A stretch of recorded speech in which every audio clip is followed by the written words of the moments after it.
Liam Spencer was never the kind of man to plan his own funeral. For most of his life, he was caught between two worlds, two women, two families, two identities. But no matter how chaotic life got, Liam always tried to stand for something steady. Loyalty, love, integrity. He wasn't perfect, and he had made more mistakes than he could count, but at his core, Liam believed in fighting for the people he loved. Now, he's facing a battle he can't win, a fight that doesn't involve legal battles, broken relationships, or scandal, but one against time, against biology, against death itself. It began with a few headaches, fatigue, slurred speech, minor lapses in memory. Everyone assumed he was just overworked, maybe stressed from the constant push and pull between Steffi and Hope. But when he finally went to the hospital and the scans came back, the truth hit like a sledgehammer: a malignant brain tumor. Inoperable. Terminal. His life was no longer measured in years, but months, maybe weeks. At first, Liam tried to deny it. He didn't want Hope or Steffi to know. He didn't want anyone's pity. But the symptoms grew worse. The headaches became unbearable. His vision blurred. There were moments he couldn't remember Beth's birthday. Moments he forgot he had ever been married to Steffi. The truth was closing in, and Liam had no choice but to face it. He called Steffi first. She came to his home in Malibu, looking radiant and strong, as always. Her eyes lit up when she saw him, but that joy quickly faded when she saw the expression on his face. He handed her the scans. She sat in stunned silence, the color draining from her face. "No," she whispered, "there has to be something," but Liam shook his head. "There's nothing they can do." He told her he wasn't going to spend what little time he had left fighting a losing battle. No more hospitals. No more false hope. He just wanted to live whatever time he had left to create joy, to make peace, and to leave something behind that mattered. And he needed her help. Then he called Hope. If telling Steffi was hard, telling Hope was excruciating. She fell apart right there on the floor, sobbing, begging him to reconsider. "There are treatments," she said. "Experimental protocols, international specialists. I'll sell everything. I'll find someone who can fix this." But Liam had already done the research. He had made peace with the facts. What he needed now wasn't a cure, it was closure. So they began planning. Liam made a will. He divided his assets fairly, leaving Beth in Hope's care, but requesting that Steffi be part of every major decision in the child's life. He wrote letters, one for every birthday Beth would celebrate until adulthood. One for Kelly, one for his father, one for Steffi, and one for Hope. He asked Steffi and Hope to help him plan his funeral. At first, both women resisted. It was too soon, too dark, too real. But Liam insisted. He didn't want a spectacle. He wanted something intimate. A ceremony by the ocean. Simple music. No black, only white and light blue. A few chosen words. A celebration, not a mourning. Hope and Steffi, bound by pain and obligation, began working together. What started with tense silence turned into hesitant collaboration. For the first time in years, they weren't rivals, they were allies in grief. They chose the venue together. They picked readings and songs. They even smiled, faintly, when Liam insisted he wanted Wyatt to deliver the eulogy, just to make sure people laugh at least once, he said. As Liam's condition deteriorated, so did the walls between Hope and Steffi. They began talking late into the night. About Liam. About their children. About the mistakes they had made and the pain they had caused each other. There was no forgiveness, not entirely, but there was understanding. A fragile truce was born from the ashes of shared heartbreak. Liam, growing weaker, noticed the change. And though his hands shook and his voice grew faint, he told them both, This is what I wanted. not the funeral. But time was slipping away. One afternoon, as the sun set over the cliffs of Malibu, Liam collapsed. He was rushed to the hospital. Hope held his hand on one side of the bed, Steffi on the other. Doctors stabilized him for the night. But they warned that the end was near. The next morning, Liam asked for Beth. She crawled into the bed with him, hugging him gently. He told her she was brave, that she would be okay, that Daddy would always be with her, in every sunrise, in every wave. She nodded, not fully understanding, but knowing enough to cry. Later that day, he asked to be taken home. He wanted to be in his own bed. He wanted to hear the ocean. That night, Steffi and Hope sat on either side of him, just as they had in the hospital. Liam spoke slowly, painfully, but clearly. He thanked them. He told Steffi that she had made him feel alive when he thought he was broken. He told Hope that she had taught him what it meant to fight for love. He asked them not to let their children grow up hating each other. And then, with one final breath, Liam Spencer closed his eyes and let go. The funeral was held exactly as he wanted. White roses. A soft breeze. The ocean glistening in the background. Wyatt's speech made everyone laugh and cry. Bill Spencer broke down in a way no one had ever seen. Brooke and Ridge stood side by side, silent in mutual sorrow. And Hope and Steffi, arms linked, walked down the beach together, their dresses brushing the sand. They didn't speak much after the funeral. There wasn't much left to say. But the bond remained. Fragile. Complex. Real. Liam's death changed everything. Hope stopped looking for perfection and started embracing imperfection.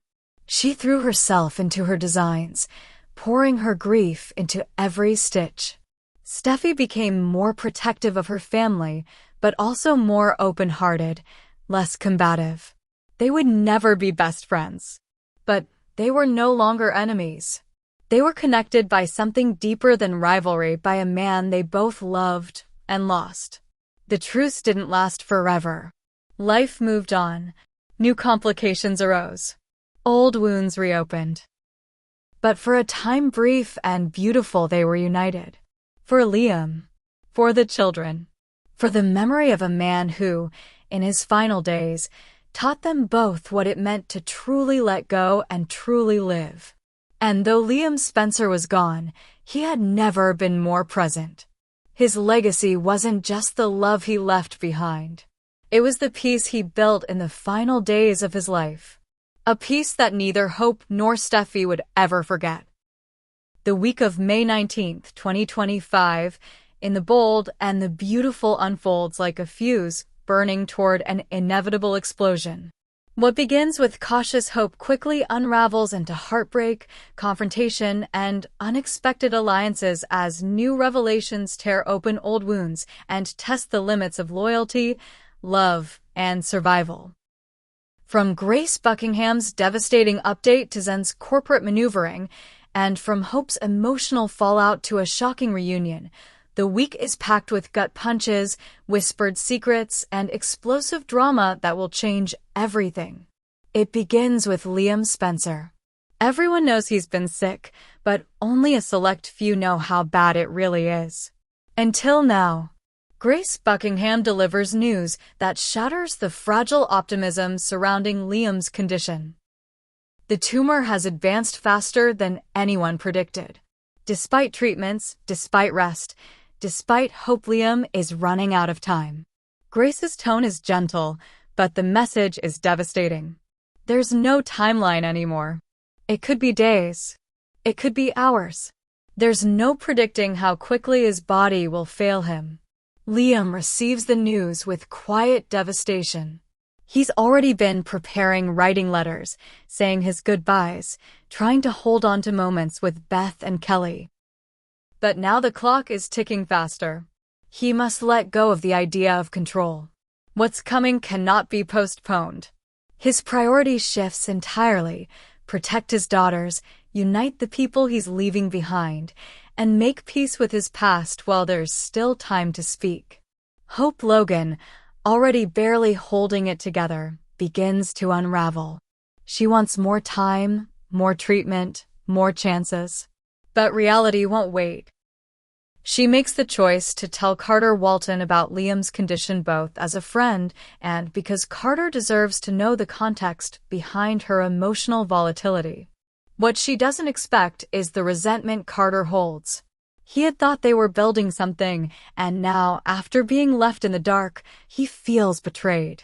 Hope tries to explain that it was never about choosing Liam again, it was about navigating grief. Carter's anger simmers, but he listens. The news about Liam hits him hard, and though the pain remains, so does his care for Hope. Meanwhile, Steffi Forrester is carrying the burden of secrecy. She's told Hope and Taylor Hayes about Liam's true condition, but all three have sworn to keep Ridge Forrester in the dark for now. Ridge suspects something is wrong. He knows Steffi. He knows Taylor. And their strange silences and guarded eyes make his suspicions grow. He believes Taylor's hiding something, and in a family like the Forresters, secrets never stay buried. Katie Logan enters the picture, trying to offer Ridge clarity. She sits with him in a rare moment of honesty, and though their history is complicated, her words cut through the noise. Katie reminds Ridge of who he is when he's not chasing control or trying to fix the past. She tells him to look at his life, really look, and ask himself if the love he's chasing is still real or just a memory of who he used to be.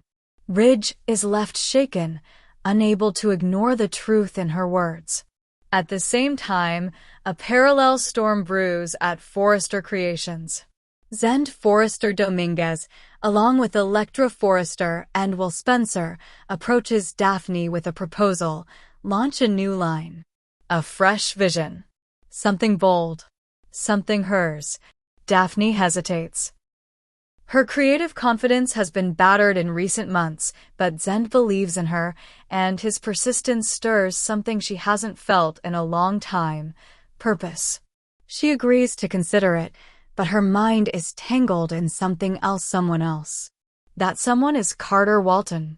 Daphne has tried to suppress her feelings for him, knowing his attention has been drifting toward Hope.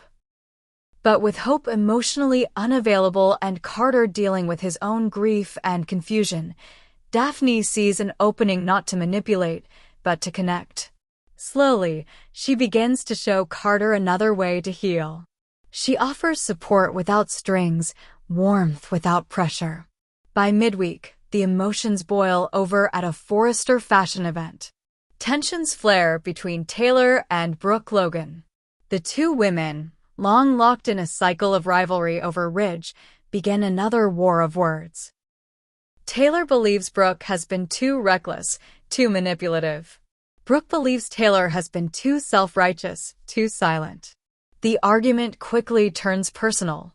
Harsh words are exchanged. Decades of bitterness resurface.